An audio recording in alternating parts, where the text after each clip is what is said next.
A lot of the literature on people who move around the world tends to assume that they're what we would call expatriate, like CEOs and managers and corporate executives who are sent overseas by their companies. And so their company will say, okay, you can go to Turkey for 2 or 3 years and work in a subsidiary in Turkey, and then we'll bring you back home. And there's a lot of literature and a lot of research about that. But academics or faculty members, and increasingly other professionals as well, they don't wait for somebody to send them.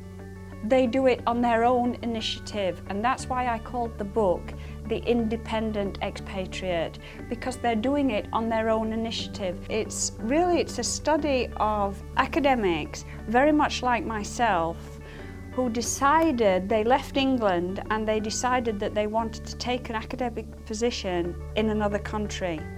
So the people I interviewed were professors or faculty from British universities, and they had left England to go and work either in New Zealand or the United Arab Emirates or Turkey or Singapore. I looked at things like why they decided to leave England, what was the purpose, was it for their careers or was it for some other reason? And then when they actually arrived in these particular countries, what was their experience of being a professor in a different country? If you were to look at York, the number of international faculty is growing. And so I think for that reason, this book, it will help people who are academics who are thinking of moving around the world, thinking about the kind of experiences they have. But also I think what's more meaningful to me about the book is that I talk to sort of real live people who had moved around, and I've allowed them to speak in their own voices. I started to look around for other academics, similar research on, academics who'd moved around the world, and I could find nothing.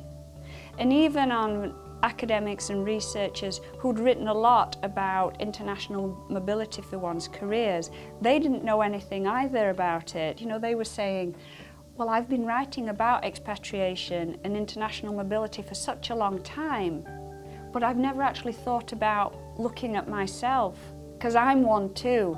And so it was a really new area of research, and I think that's been one of the things that's driven me forward with it, because it's so new. You would think, academics, they're probably very driven, career-driven, and that's why they've moved around the world. But I would say to people, so why did you leave the UK? Why did you come, say, to the United Arab Emirates or Turkey or Singapore or wherever?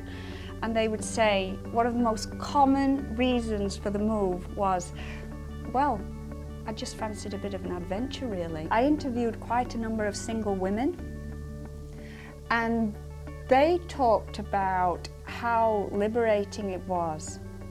And they actually found that having an international career, many of them would remain single because they felt that it was much more liberating, it expanded their opportunities. There was this whole raft of female expatriate academics, single women in the United Arab Emirates and in Turkey, having an excellent career and actually saying that they had better career opportunities there than they felt they had in the UK.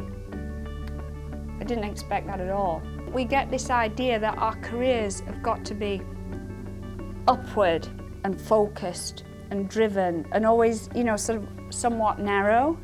But these people were saying, well, you know what, this international experience, having different experiences and sort of collecting pieces from all the different countries I've ever lived in, that it actually adds to their experiences, it adds to their professionalism, and as a person it makes them grow. They would meet students from countries they'd lived in, and they were able to associate more readily with students who were coming from a different country.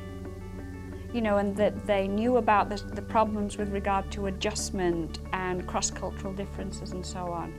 So I think there is a huge practical outlook to the book.